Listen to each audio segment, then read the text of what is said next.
വയനാട് പഞ്ചാരക്കൊല്ലിയിൽ ജനങ്ങളുടെ വലിയ പ്രതിഷേധമാണ് ഇപ്പോൾ നടക്കുന്നത്. ആദിവാസി സ്ത്രീയെ കൊന്ന് ഭക്ഷിച്ച കടുവയെ ഇനിയും പിടികൂടാൻ കഴിഞ്ഞിട്ടില്ല. മാനന്തവാടിയിൽ നാട്ടുകാർ കടുത്ത പ്രതിഷേധത്തിലാണ്.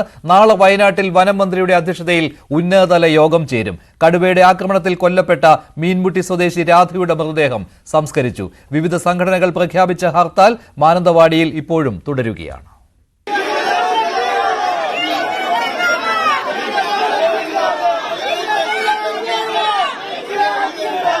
അസാധാരണ സാഹചര്യമാണ് വയനാട്ടിലേത്.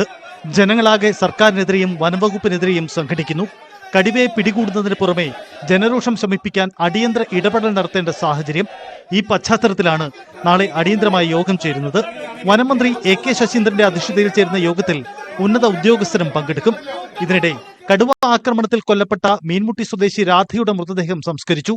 മാനന്തവാടി ഗവൺമെന്റ് മെഡിക്കൽ കോളേജ് മോർച്ചറിയിൽ സൂക്ഷിച്ചിരുന്ന മൃതദേഹം രാവിലെ ബന്ധുക്കൾക്ക് വിട്ടു നൽകി. വീടിന് സമീപത്തെ സമുദായ ശ്മശാനത്തിൽ സംസ്കാര ചടങ്ങുകൾ നടന്നു.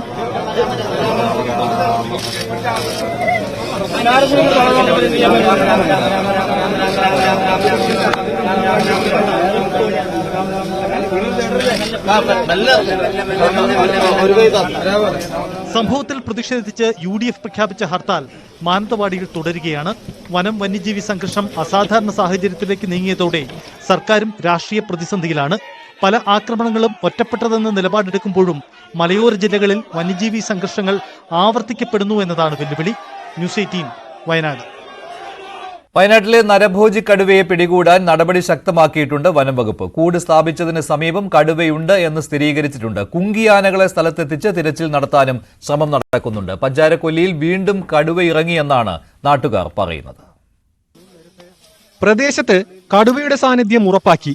പക്ഷേ മുൾക്കാടുകൾ നിറഞ്ഞ പ്രദേശത്ത് തിരച്ചിൽ പ്രതിസന്ധി ഉണ്ടാക്കുന്നു. നിലവിലിപ്പോൾ ഈ ഭാഗത്ത് തന്നെ ഈ പ്രദേശങ്ങളിലായിട്ട് തന്നെ കാടിനകത്തായിട്ട് സാന്നിധ്യങ്ങൾ നമ്മൾ കണ്ടിട്ടുണ്ട്. ഇന്ന് ക്യാമറ ട്രാപ്പ് ഇമേജസ് ഇപ്പോൾ ചെക്ക് ചെയ്ത് കഴിഞ്ഞിട്ടുണ്ട്, അനലൈസ് ചെയ്തുകൊണ്ടിരിക്കുകയാണ്. അപ്പോൾ അതിൽ ഇമേജസ് എല്ലാം പതിഞ്ഞിട്ടുണ്ട്. അപ്പോൾ താമസിയാതെ നമുക്ക് അതിൻ്റെ ID കാര്യങ്ങളിലേക്ക് പോകാൻ പറ്റും. ഒരു കോമ്പാക്ട് ആയിട്ടുള്ള ഒരു കോമ്പിങ് നമ്മളിവിടെ ഉദ്ദേശിക്കുന്നില്ല. അത് ഇവിടുന്ന് പുറത്തേക്ക് പോയി കഴിഞ്ഞാൽ മറ്റുള്ള സ്ഥലത്ത് നമ്മൾ ഈ കാര്യങ്ങളൊക്കെ സെറ്റ് സ്റ്റാർട്ട് ചെയ്യേണ്ടി വരും. അതുകൊണ്ട് ഇവിടെ തന്നെ നിലനിർത്താനുള്ള പരിപാടിയാണ് ചെയ്യുന്നത്.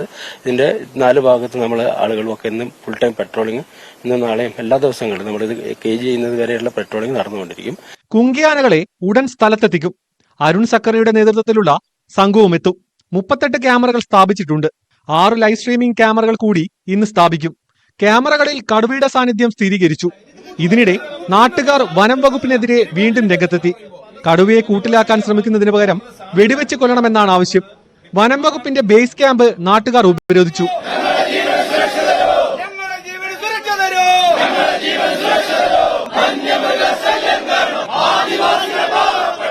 ഇതിനിടെ വീണ്ടും കടുവ ജനവാസ മേഖലയിലെത്തിയെന്ന് നാട്ടുകാർ ആരോപിക്കുന്നു. പഞ്ചാരക്കൊല്ലിയിൽ നിന്ന് വളർത്തുനായെ കടുവ പിടിച്ചെന്നാണ് ആക്ഷേപം. രാവിലെ അറിയണേ അത് ഇല്ലാന്നുള്ളത്, പട്ടി ഒരെണ്ണം ഇല്ലാന്നുള്ളത് രാവിലെ അറിയണേ.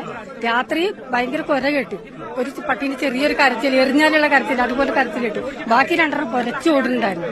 അപ്പൊ രാവിലെ നോക്കുമ്പോൾ ആ ഒരു പട്ടീനെ കാണുന്നില്ല, ബാക്കി 2 ഉണ്ട്. നമുക്ക് അതിനെ പിടിച്ച് എത്രയും പെട്ടെന്ന് കൊല്ലണം. അതന്നെ നമ്മള്. കാരണം ഇത് കൂട്ടുകയറ്റി വിട്ട് വേറെ സ്ഥലത്ത് പോയി കഴിഞ്ഞാൽ ഇതിൽ കാര്യമില്ലല്ലോ.